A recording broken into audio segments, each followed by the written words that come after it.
Atypique TV, c'est vous, la vedette. Je suis Michael Chedjo, architecte ONAC 690. Nous sommes ici à la 39e édition de la Journée mondiale de l'habitat. Et nous représentons ici l'Ordre national des architectes, où nous essayons de partager et de communiquer avec les populations pour essayer de sensibiliser au maximum sur nos différentes activités au quotidien. L'Ordre national des architectes a son siège à Yaoundé.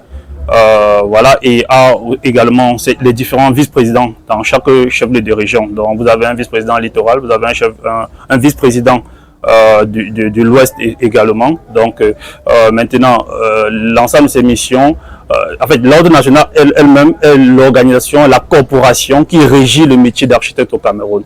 Donc au Cameroun, vous ne pouvez exercer la profession d'architecte si vous êtes encadré par l'Ordre des architectes du Cameroun. Donc, vous avez un diplôme, vous faites vos 5 années d'études, vous faites vos 2 ans de stage, vous faites une prestation de serment et vous êtes autorisé désormais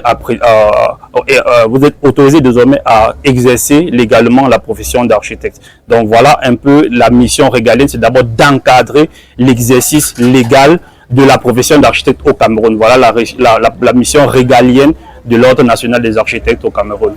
Si on parle d'habitat, on parle inéluctablement de l'architecture parce que les architectes sont en avant-garde du processus d'urbanisation.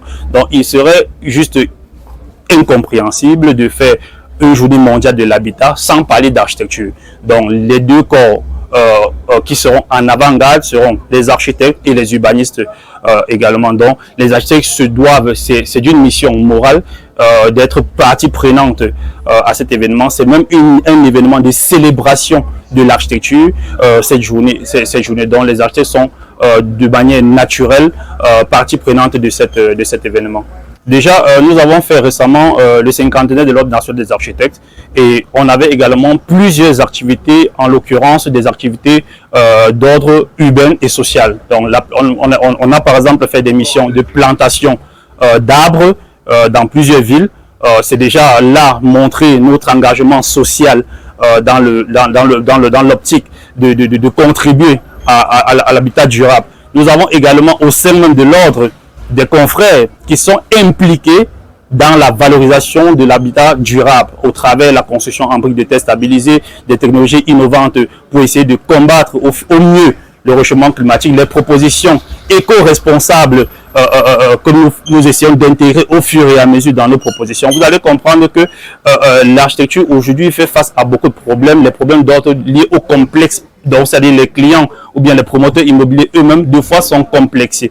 Donc, nous avons obligation de faire la sensibilisation, de faire une médiation auprès de ces promoteurs pour les expliquer, par exemple, que la terre n'est pas le matériau du pauvre. C'est-à-dire que construire avec des matériaux biosourcés, la pierre, la terre, le bambou de Chine, le bois, etc., c'est plutôt une solution intéressante pour le paysage urbain de nos villes. Donc, il faut, à travers des émissions comme celle-ci, contribuer à passer le message pour que davantage de populations soient au courant de ces valeurs-là. Donc, on est dans un contexte aujourd'hui où c'est celui qui fait en papin ou en béton partout qui est considéré comme le plus riche. Or, c'est une grosse aberration. Donc, il faut continuer à sensibiliser les populations d'utiliser les matériaux biosourcés pour essayer de réguler. On a le réchauffement climatique, la fonte des glaciers, la montée des eaux et tout, qui entraîne des inondations, qui entraîne des catastrophes naturelles, qui coûtent cher parce qu'après, il y a un volet économique qui est non négligeable. Parce que si vous avez un immeuble tout béton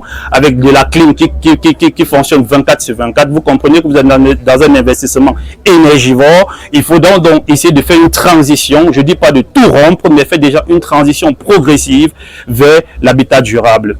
Très bien. Ici déjà, je pense que déjà depuis le premier, le message passe. C'est-à-dire que nous sommes ici premièrement pour la médiation, comme je l'ai dit, pour la sensibilisation et tout. Mais on remarque justement un grand engouement. Le message passe doucement et doucement. Donc la perspective vraiment, c'est de pouvoir faire en sorte que chaque Camerounais comprenne clairement que même pour faire une cuisine, doit contacter l'architecte parce que l'architecte doit être au cœur de chaque projet immobilier.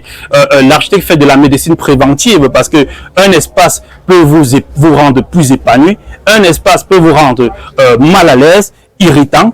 les enfants peuvent tomber malades. Vous avez des projets où vous mettez un enfant, il y a des moisissures qui montent sur des murs et ces enfants tombent constamment malades. Vous ne comprenez pas pourquoi. Parce que justement, c'est à cause d'une erreur de casting que vous avez fait et vous avez fait un projet. Vous avez fait parfois de gros investissements, mais des investissements peu fonctionnels, peu recommandables et vous avez énormément de problèmes. Donc ici, nos perspectives sont fondamentalement de passer le message, de faire comprendre à l'opinion publique que les architectes sont là pour les accompagner, de démystifier et de démocratiser le service d'architecte parce que c'est resté longtemps comme un mythe, comme un mythe, oui. Pour beaucoup, les architectes sont très onéreux, ce qui n'est pas vrai. Et comme je le dis souvent, le pauvre ou bien le citoyen modeste a beaucoup plus besoin d'architectes que le riche. Parce que le riche peut se permettre des démolitions. Le pauvre, lui, doit faire d'un coup d'essai, un coup de maître.